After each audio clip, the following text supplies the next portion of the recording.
Hello and welcome to the weekly episode of Simply inTAXicating. It's a budget time. Truckloads of suggestions have been pouring in the Ministry of Finance in the past 2 months. And the Indian Finance Minister, Mr. Arun Jaitley, appears to be busy filtering and giving finishing touches to his budget documents. One of the suggestions relates to further postponement of GAR, which stands for General Anti Avoidance Rule. And their logic is, it would further, if implemented, it would further harm the fragile climate, investment climate in the country. They strongly believe that neither the economy nor the tax authorities are mature enough to handle such a sophisticated instrument. Let us explore how justified is their demand.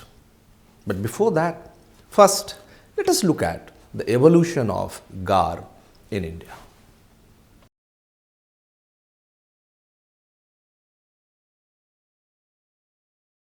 It was in 1997 when the then Finance Minister P. Chidambaram introduced GAR for the very first time, but it was never implemented then.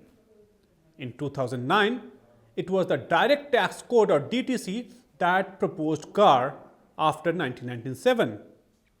Then, fast forward to 2012 when GAR was actually incorporated in the Finance Bill. In the same year, the Shom panel was set up to review the GAR, and then in 2013 the GAR diluted with amendments to Chapter 10A via the Finance Bill of 2013, and it was decided that GAR will be implemented, or rather GAR provisions to come into force from assessment year 2016-17. So GAR is essentially meant to be a legislative tool to deal with tax avoidance. But what is tax avoidance? Let us see how lucidly the concept of tax avoidance and tax evasion has been explained by the Revenue Secretary, Mr. Shaktikanta Das. You see, a tax evasion is an evasion. A tax evader is an evader. Yes, sir.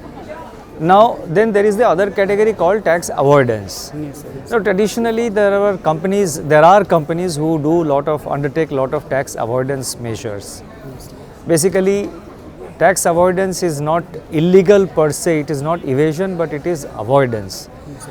Now, in international taxation today, all modern countries have moved towards, as you know, the General Anti Avoidance Rules, Yes, sir. Yes, sir. GAR, which is basically you are tackling the problem of avoidance, Yes, not evasion. Evasion is black and white. Either it is, you are taxable or you are not taxable. Avoidance, there is a gray area. Let us now go to Mr. D.P. Sengupta, Consulting Editor, TaxIndiaInternational.com and former Joint Secretary for TPL and Foreign Taxation Division in the Central Board of Direct Taxes, and find out about his take on GAR. Sir, please tell us about your perspective on the most controversial issue of GAR. GAR is essentially a general anti-avoidance rule as distinguished from special anti-avoidance rules that we find in the Income Tax Act. It is not for the first time that we are talking about GAR.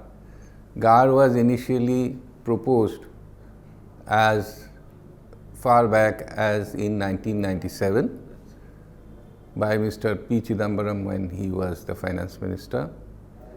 But at that time the government failed and GAR could not be introduced. After that, there was no action on this front. However, as all of us know, there was a financial crisis in 2008 which affected the whole world, including India. Revenue-starved countries started cutting expenditure, and there were protests by various groups, because unless you have got revenue, you cannot spend. And the protest groups pointed out that instead of cutting welfare expenditure, why don't the governments recover revenue from the multinationals or high net worth individuals who oftentimes end up paying very little taxes? The whole world's attention then focused on tax avoidance, including in India. By the way, tax avoidance, the agitation against tax avoidance has resulted into what is now known as the base erosion and profit shifting project of the OECD and the G20 countries. So, sir, will GAR hurt investment by the FIs? Will it also apply to P note holders? In respect of the investment by the FIIs, the SHOM committee had recommended two things. One was that the GAR provisions should not apply to FIIs who have not taken advantage of or who are not taken the benefit of tax treaties. That recommendation has also been accepted. Insofar as investment into FIIs by P note holders, the recommendation was that GAR provision should not apply to them. That recommendation has also been accepted. So, again, whether one agrees with the recommendation of the SHOM committee or not, the fact remains that the concerns relating to the investment have already been taken care of. Can I hear a sigh of relief from the FIs? Let us go to Mr. G.C. Srivastava, a noted advocate now and former Director General of International Taxation with the CBDT, and hear him what he has to say on this issue. The anxiety is about the manner in which it would be implemented. I mean, how far the department would go into putting burden on the taxpayers, and what kind of transactions would really get into the mold of that inquiry under GAR provisions. Those aspects are more worrisome rather than the provision itself. Sir, are you saying that the non-resident investors are not worried about GAR per se, but its manner of implementation? Non-resident corporates are facing GAR in several jurisdictions. Correct, And they are, for them it is not something new that they would be facing in India. So I don't think investment is going to be affected anyway. Again, what a foreign investor would need is a clarity in its implementation, a certain degree of certainty in the manner.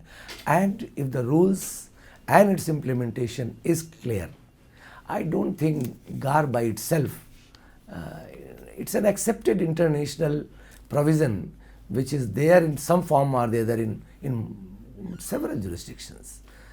The worry I would understand could be more on the part of domestic taxpayers. That is indeed a very good news for India. Let us go to one of the most prominent international taxation experts, Mr. M.S. Syali, and take his view. Mr. Syali, is it really necessary to review the provisions of GAR? Having a relook at the provisions is very, very essential. There are many laudable provisions which have been brought in by the Act, but the implementation of those provisions have proved tragic. You give so much of discretion to an assessing officer. If we give the right kind of training and there is accountability of the person who's actually implementing GAR, then probably there would be a better sense, better understanding and more confidence in these measures which need be brought in. Nobody is saying GAR is bad, but they need be effectively and honestly, diligently implemented. Transfer pricing provisions, they are there all over the world, just like GAR, what the Revenue Secretary has said. But the implementation of those transfer pricing provisions is sometimes relating in 300% profits of the enterprise, whereas which no reasonable person in the given circumstances would ever earn. And they don't balance out. Please compare this implementation which is happening in India with the implementation which is happening in the other countries. You will find a whale of a difference there. The key issue with GAR appears to be the fear and anxiety about the implementation of GAR. Does it mean that if GAR is implemented in a phased manner, it would go a long way in diluting the fear of the investors? Even if they want to bring in GAR, it should not be brought in one go. It should be brought in a phased out manner. For example, for what good or bad it is, transfer pricing provisions have been brought in or stated to have been brought in a phased manner. So similarly, GAR can also be brought in a phased manner. People should have the necessary training. There should be confidence building. The person who's caught should be able to understand where he's gone wrong. So clearly there is no unanimity among the experts on this issue. Let us hear the concluding remarks of the experts. We are having a bad time trying to reverse from the Vodafone controversy, trying to revoke from our retrospective amendment controversies, etc. And now again, if we implement this, I'm sorry, it's going to be very bad for our economy. Nobody says the advantages of GAR are not there, but I wish there is more time spent on its effective and honest, reasonable implementation. So it's very clear that Mr. Sayali has no reservation about GAR as such, but he has fears about the manner of implementation. Let us go to Mr. Sen Gupta and ask for his take on this issue. So, in sum, one can say that most of the concerns that the industry bodies and other taxpayers had expressed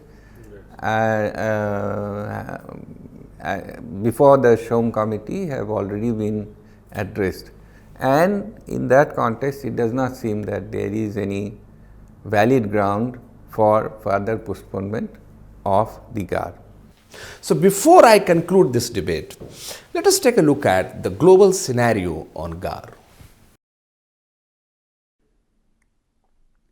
Let's see how GAR was introduced in the other Asian countries. It was 1947 when India got its independence, and then it was Hong Kong that was the first country to introduce GAR for the very first time in Asia. It was followed by Malaysia that introduced GAR in 1967.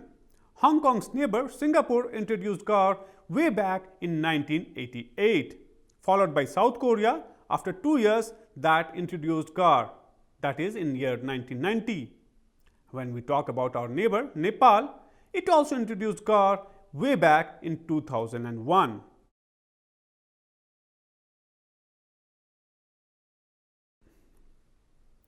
France was the first country in Europe to introduce GAR, and that too in 1941. And then it was Germans who introduced GAR in 1977. And when we talk about Asia Pacific region, it was Australia that introduced GAR in 1981. Canada that actually introduced the same law in 1988. And Italy, it was 1997 when the country adopted GAR for the very first time.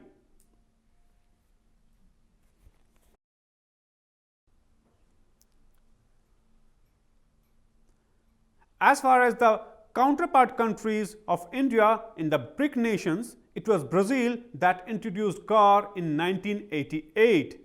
After that, it was South Africa that introduced the law in 2006. China, with whom India actually competes in every aspect, that introduced GAR almost 7 years back, that was in 2008. India, we are thinking of implementing GAR in 2016. As far as Russia is concerned, Russia doesn't have GAR, but it has the same kind of law that is called as SAAR or SAR.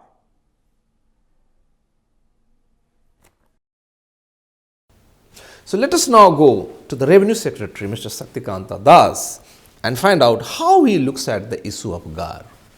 internationally all countries are moving towards tax avoidance, to have a system of rules to deal with the problem of tax avoidance. In India, we have not gone so far. The tax, as you know, the general anti-avoidance rules are ready, and government will take a decision in this matter shortly when to introduce it. But this is a problem which, in a place like this is not a problem which affects the common citizens or the ordinary taxpayers. The Revenue Secretary gave his observations and comments to TIOL team when TIOL team caught him at India International Trade Fair at Pragati Maidan recently. So to conclude, the tax avoidance is such a subject the entire world appears to be fighting against. India is a part of G20 drumbeat against tax avoidance. India's GDP tax ratio has apparently suffered a serious setback. It's about 10.5% now. Keeping in mind the fragile revenue collection scenario, there is absolutely no justification for further postponement of GAR. But at the same time, CBDT requires to conduct special training camps for the officers who are going to handle GAR. In a nutshell, there are twin responsibilities the taxman will have to shoulder. One, they should not do anything which may hurt India's fragile investment climate further. And two, they must fight back and fight against tax avoidance so that what is due to the exchequer must come and enrich the tax kitty. Thanking you all for watching the weekly episode of Simply inTAXicating. The viewers can share their feedback by sending us a mail at editor@tiol.in.